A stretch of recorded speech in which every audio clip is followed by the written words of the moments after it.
Something is happening right now that the mainstream news cycle is completely missing. And if you understand what's actually unfolding behind closed doors between Tehran, Beijing, and Washington, you'll realize that what looks like a Middle East standoff on the surface is actually something far more dangerous. A slow-motion collision between the world's most powerful economic systems playing out in real time across one of the most critical waterways on the planet. Welcome to Nexa World Brief. What you're about to hear isn't speculation. It's the hidden architecture of a crisis that is quietly reshaping the global balance of power, and most people have absolutely no idea it's even happening. Let's start with a number, 98%. That is the share of Iran's remaining oil exports currently purchased by a single country. Not Europe, not Asia broadly. One country, China. Think about what that number actually means. It means the entire economic survival of a nation of 90 million people, a nation with nuclear ambitions, a nation actively disrupting one of the most critical shipping corridors in the world, now rests almost entirely on decisions made in Beijing. Iran does not have a trade relationship with China. Iran has a dependency. And dependencies of that magnitude don't produce allies. They produce leverage. And right now, China holds all of it. To understand why that matters so deeply, you have to understand what's been happening in the Strait of Hormuz over the past several weeks. More than 2,000 commercial vessels, tankers, container ships, cargo carriers are currently trapped in the Persian Gulf. Roughly 20,000 sailors are on those ships right now, many running desperately low on food, fuel, and medical supplies. The strait, that narrow choke point between Iran and Oman through which nearly a fifth of the world's oil supply flows on any given day, has become a weapon, not in the traditional military sense. Geography itself has been turned into an instrument of coercion. Iran has understood something that many Western strategists underestimated for decades. You don't need to win a war to hold the global economy hostage. You just need to make the cost of ignoring you unbearable. The United States launched what it called Project Freedom, a military escort operation designed to break the effective blockade and free those trapped vessels. Warships from the U.S. Navy began moving through the strait, creating corridors for commercial ships to exit. It was a show of force, a statement, a signal to Tehran that Washington was not going to allow this choke point to remain weaponized indefinitely. And then, without full explanation, the operation was paused. Not ended. Not abandoned. Paused. The official language cited diplomatic progress, requests from regional partners, including Pakistan, and what the administration described as movement toward a final agreement.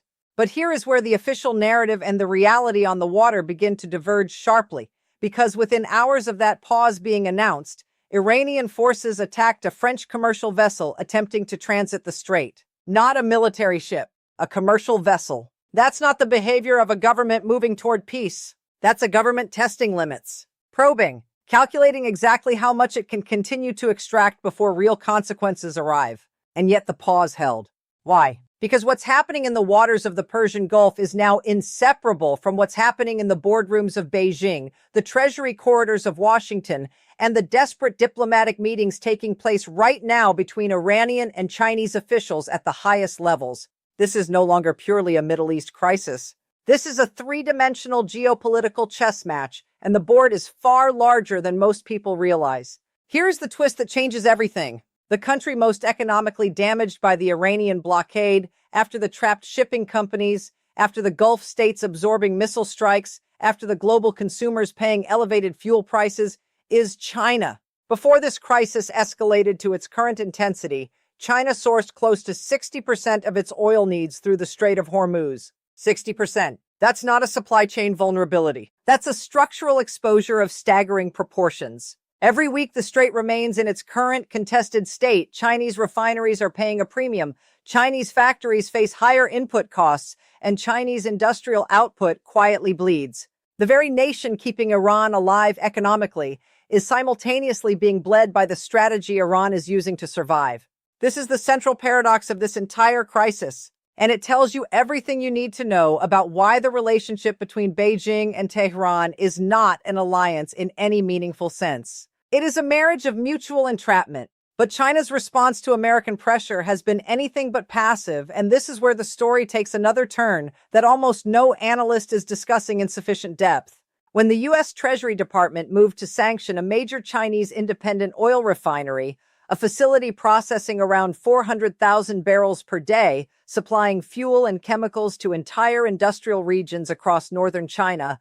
Beijing did something it has rarely done in previous confrontations with Washington. It didn't quietly lobby behind the scenes. It didn't issue a diplomatic statement of concern. It issued a national injunction making it explicitly illegal under Chinese domestic law for any entity operating inside China to comply with those American sanctions. Let that sink in for a moment. Any company, Chinese, European, American, multinational, that now obeys the U.S. Treasury directive faces prosecution under Chinese law. Any company that obeys Chinese law faces crushing secondary sanctions from Washington that could functionally cut them off from the global dollar-denominated financial system. Thousands of multinational corporations doing business across both jurisdictions are now caught in a legal crossfire between the world's two largest economies. This is not symbolic posturing. This is economic warfare conducted through regulatory infrastructure. The silent war of systems has arrived, and it is more dangerous in some ways than anything happening in the strait itself. Why did China choose this moment to draw such a visible line? Because the refinery targeted isn't just a refinery. The industrial chains it supports, the employment it anchors, the regional economies it feeds. Losing it would send visible shockwaves through communities and supply networks that the Chinese government cannot politically afford to absorb right now. Beijing calculated that acquiescence would invite further pressure, and it chose escalation instead. But the escalation carries its own risks, because China's economy is already absorbing real pain from the disrupted oil flows Iran helped create. China needs Iran stable enough to keep exporting discounted crude. But China cannot afford for Iran to be so destabilizing that the strait becomes permanently contested or closed. Beijing is threading a needle in the dark, and the margin for error is shrinking. Into this volatile environment walks Iran's foreign minister, making an urgent and deeply revealing trip to Beijing, his first major diplomatic visit to China since this conflict began. The symbolism is impossible to miss. When a government sends its most senior diplomat on an emergency mission to its last remaining major partner, it is not projecting strength. It is signaling desperation. The Islamic Republic, despite its aggressive posture on the water, is operating from a position of profound internal fragility. Its economy is in accelerating decline. Its military has absorbed significant degradation. And most dangerously, its internal political structure has fractured in ways that make coherent decision-making nearly impossible. The Iranian Revolutionary Guard Corps has been launching attacks that the Iranian presidency has publicly disavowed. The political leadership and the security establishment are not operating from a unified command. They are competing factions using the crisis itself as a battlefield for internal power. Secretary of State Marco Rubio acknowledged this directly, stating that Washington is genuinely uncertain who holds real decision-making authority inside Tehran right now. That is an extraordinary admission. When the world's most powerful intelligence apparatus tells you it cannot identify who is actually in charge of a country with nuclear aspirations that is actively disrupting global energy flows, the word that should come to mind is not crisis. The word is abyss. This internal Iranian fragmentation has massive strategic implications. Any agreement reached with one faction can be immediately undermined by another. Any ceasefire respected by the political leadership can be violated by the IRGC within hours, as has already happened repeatedly. General Dan Kane, chairman of the Joint Chiefs, delivered a briefing using detailed maps showing the full pattern of Iranian violations since the ceasefire was declared. 9 attacks on commercial vessels, 2 container ships seized, more than 10 separate strikes against American forces, all calibrated to stay just below the threshold that would trigger full-scale military retaliation. This is not military strategy. This is controlled chaos, deliberately maintained to extract maximum geopolitical leverage while avoiding the consequences of open war. Before collapse is the most dangerous phase. And right now, Iran is living inside that phase, and it is pulling the rest of the region in with it. The United States, for its part, is walking a strategic tightrope that has produced a confusing mix of signals. On one hand, Treasury is sanctioning Chinese refineries, a direct economic strike designed to choke off the financial oxygen keeping Tehran functional. On the other hand, President Trump has spoken publicly about his relationship with Xi Jinping in terms that were noticeably warm, even as China continues purchasing Iranian oil and has now legally shielded one of its largest processing facilities from American sanctions. The explanation for this apparent contradiction lies in a date, May 15th. That is when President Trump is scheduled to sit down with President Xi in Beijing for a high-level summit where Iran will reportedly be one of the central agenda items. Washington appears to be running a calculated dual-track strategy, applying enough economic pain to demonstrate seriousness while preserving enough diplomatic goodwill to give Xi room to play the role of mediator. The implicit offer on the table seems to be this: use your leverage over Tehran to push Iran toward meaningful concessions, and Washington will give Beijing breathing room on sanctions and trade. It is pressure and incentive simultaneously. Whether it works depends entirely on how much Xi is willing to risk his own relationship with Tehran and how much he believes Trump's diplomatic openness is genuine rather than tactical. The global consequences of this standoff extend far beyond what the headline numbers suggest. Europe, which spent years reducing its dependence on Russian energy only to find itself vulnerable to disruptions along a completely different corridor, is watching this situation with deep anxiety. Asian economies, South Korea, Japan, India, Taiwan, that route massive portions of their energy needs through the Persian Gulf, are all absorbing the cost of this contest in real time. The shadow fleet that has been quietly moving Iranian crude under falsified flags and documentation to evade previous sanctions rounds is now under unprecedented scrutiny and pressure. Energy markets are pricing in risk premiums that are already filtering through to consumers in the form of higher fuel and transportation costs. Supply chains that had barely recovered from previous disruptions are being stressed again. Infrastructure that once seemed permanent and reliable, the shipping lanes, the port networks, the refinery systems, the global logistics architecture, is being revealed as extraordinarily fragile in the face of determined geopolitical pressure. Geography is being reshaped as a weapon, and the Strait of Hormuz is the sharpest edge of that weapon right now. What no one can answer with confidence, not in Washington, not in Beijing, not in the capitals of Europe or Asia, is what the next 30 days actually look like. There are 3 trajectories visible from here, and none of them are clean.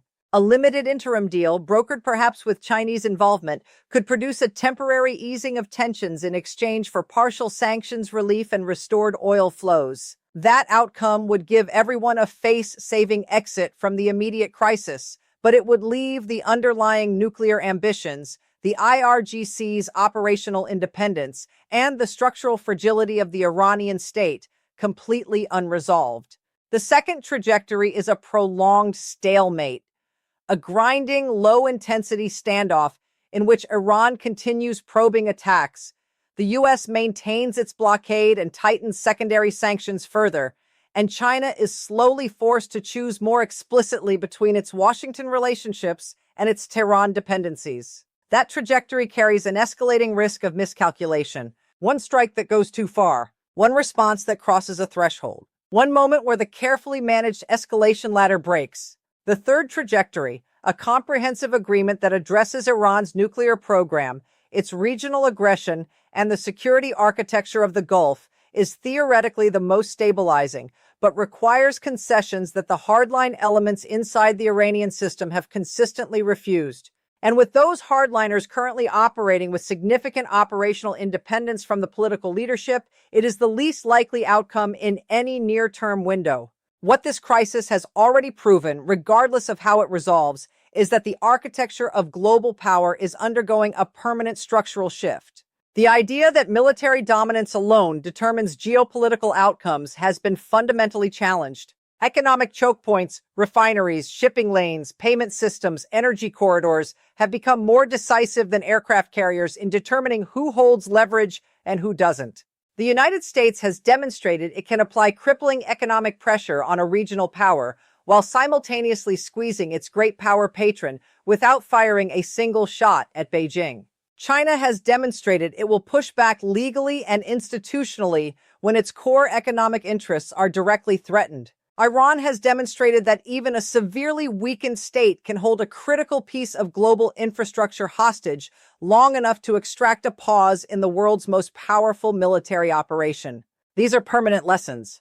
They will be studied. They will be replicated.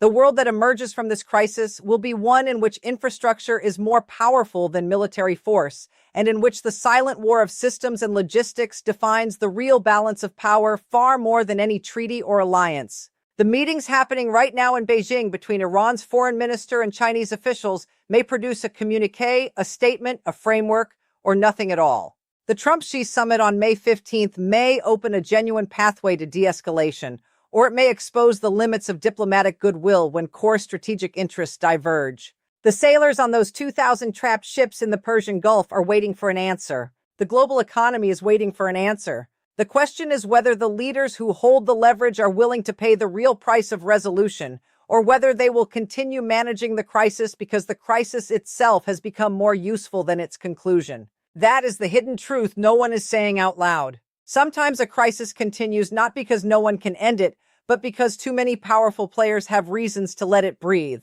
And that might be the most dangerous reality of all. This is Nexa World Brief. If this analysis gave you something the mainstream coverage isn't giving you, subscribe now and turn on notifications, because the next 72 hours in Beijing could change everything, and you need to be here when it does. What do you think China actually does next? Does Beijing pressure Tehran toward a deal?